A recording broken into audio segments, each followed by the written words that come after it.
Hey everyone, 2.5 years ago I put my website online, followxiaofei.com, and since then it's been for me quite popular. Over 1 million people visited it, but I've never actually explained how to use it. So this is something that I probably should have done a really long time ago, but it's never too late, right?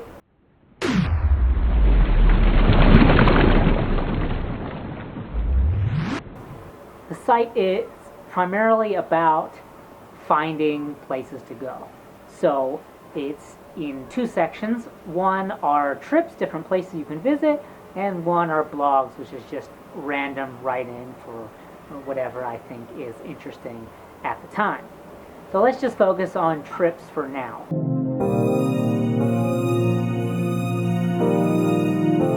Each trip follows the same format. It opens up with a name followed by a link in English or Chinese depending on what version you're on, and then a short description of the place followed by photographs and GPS coordinates for the parking and the attraction. When you're driving, use the parking GPS. When you're hiking, use the attraction GPS. Attraction being a waterfall or a hot spring or whatever it is that you're looking at. You can also navigate to the parking directly from the detailed map at the bottom of the page. These maps are downloadable for offline use, which means you can use them to hike and compare your current GPS location with the lines on the map. And you can also navigate directly to the parking area from the map using your GPS device. At the top of the page, there are also various icons. Each icon represents a feature for that location.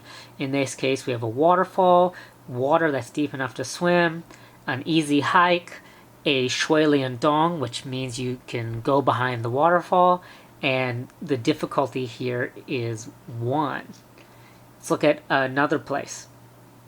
Here we see there's a waterfall, a place to swim, a place to dive, an easy hike, there's some climbing, and also a moderate river trace, and the difficulty is both 1 and 3.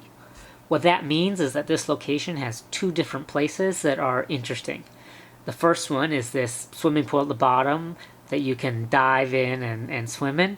That's a difficulty 1, whereas the main waterfall here, Eagle Waterfall, is a difficulty 3. You have to swim to get there, there's some climbing involved, and hiking in the river. We can get more information by the map.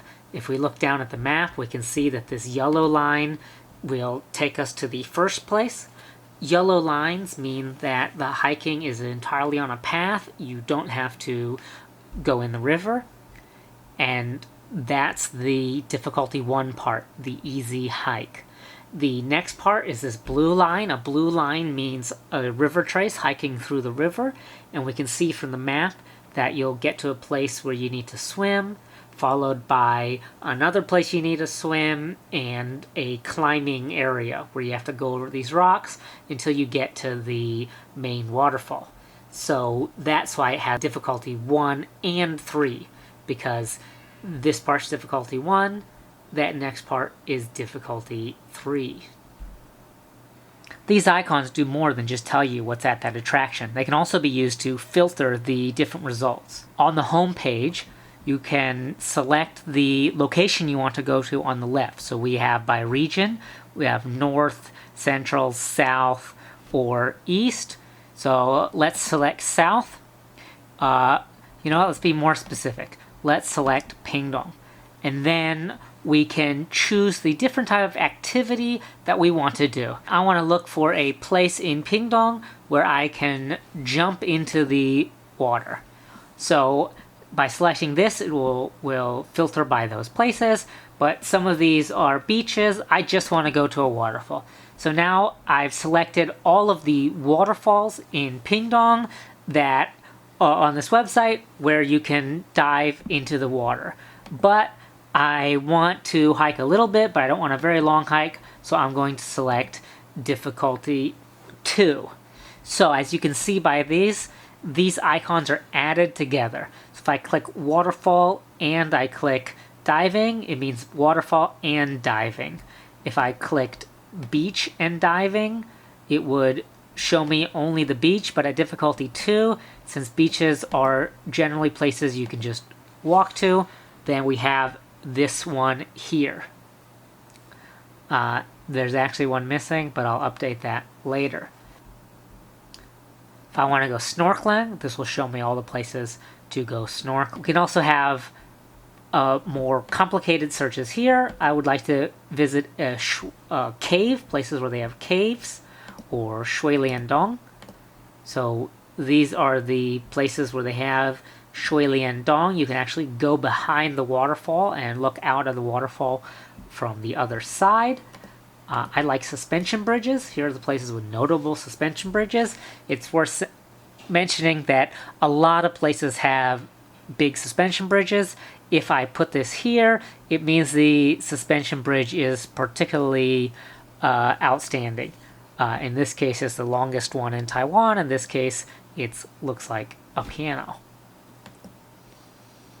You can get more detailed searches here for Shenmu, which looks like I haven't added any yet, or Sakura, places you can see Sakura in the winter, places where you can camp, or places that cost money to enter. Aside from these places here that have an entry fee, everywhere else on this website is free.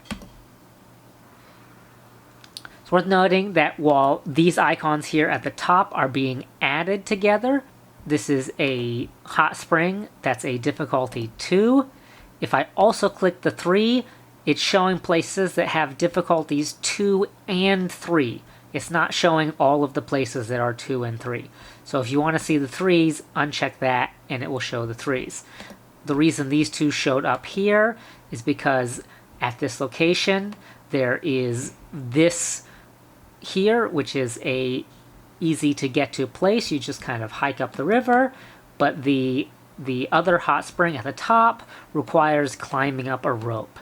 So because it's climbing up this rope here, it's slightly more difficult. So this becomes a 3, while this hot spring down here at the bottom is a 2. You can see all of this information again on the maps, where it'll show you the different places that you need to worry about climbing, or here you can swim, here you can dive, places to camp, etc.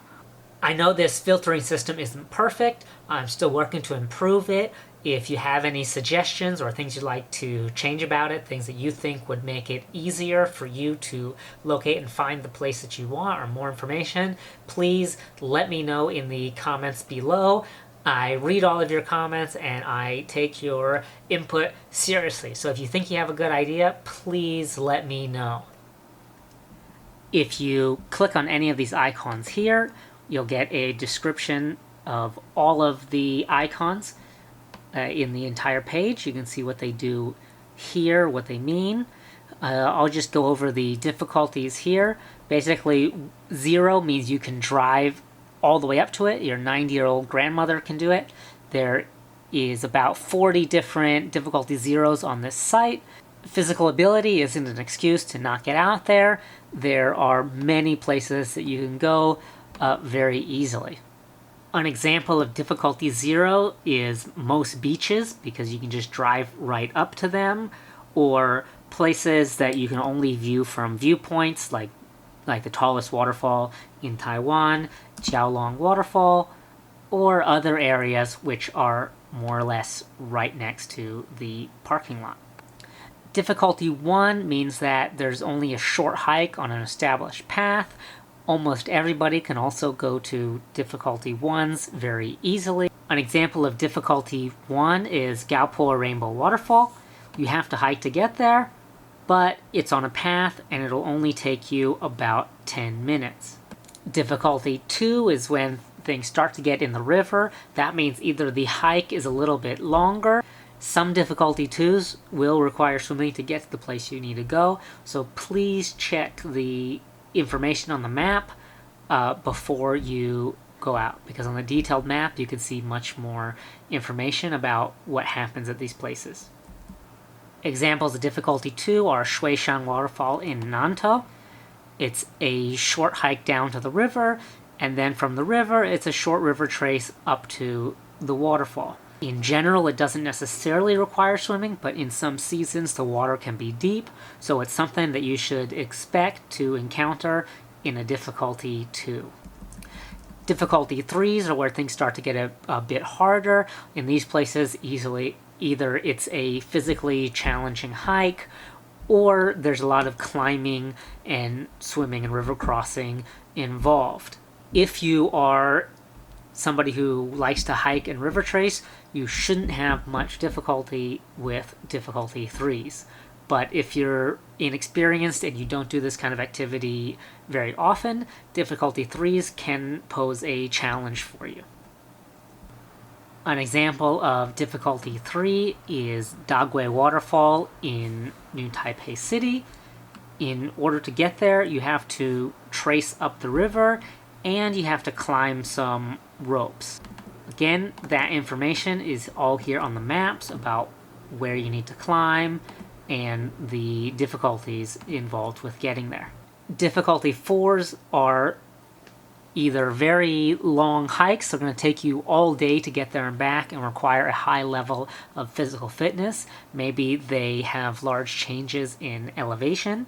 They can also be places that might not be that long, but they have a lot of climbing involved, and maybe the climbing isn't so safe, it's in more precarious areas.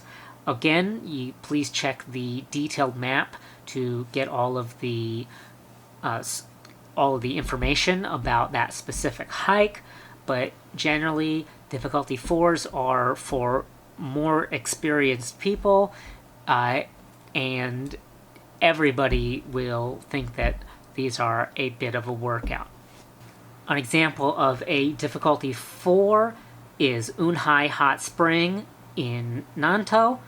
It's not a particularly long hike, but there is one place in the hike where you have to climb up a vertical wall. The wall is quite steep and it doesn't really feel safe. So for that reason, this is a 4. Another example of a 4 is Shimungu. On this hike, you don't actually need to river trace at all. However, it has a nearly 1,000-meter elevation gain, so to go up and down in one day is a very long hike, and it takes a lot of physical stamina. An example of a difficulty 5 would be Utai Canyon. These typically can only be reached by experienced people with their own equipment or by going on tour groups. I haven't added any of these places to my website yet, but I may consider doing that in the future. These icons aren't the only way to find places on the site. You can also go to the map here. This is a map of all of the places on my website together in one place, and there's also a description here that shows you what the different icons and lines mean. This map is also downloadable, and you can use it with the GPS in your phone. If you want to show the different layers, you can just uncheck the ones you don't want to see, and it will show you the different places. For example, if you only want to see hot springs, uncheck everything else. Everything on this map is also navigatable too. Just click on the place that you want to go and click the directions icon, and that will open up in your Google Maps app and take you to the place that you want to go. The last part of the website is just the blog, where I kind of just randomly write anything that I think is interesting down there. Feel free to browse through it, and if you find something you like, or maybe even if you don't like, let me know in the comments on the website. And of course, thank you for watching my video, and thank you for checking out my website, and I really hope that this has been a tool that's been helpful for you over the past few years to help you go visit new places, maybe places you hadn't heard about or places you knew about but didn't quite know how to get there.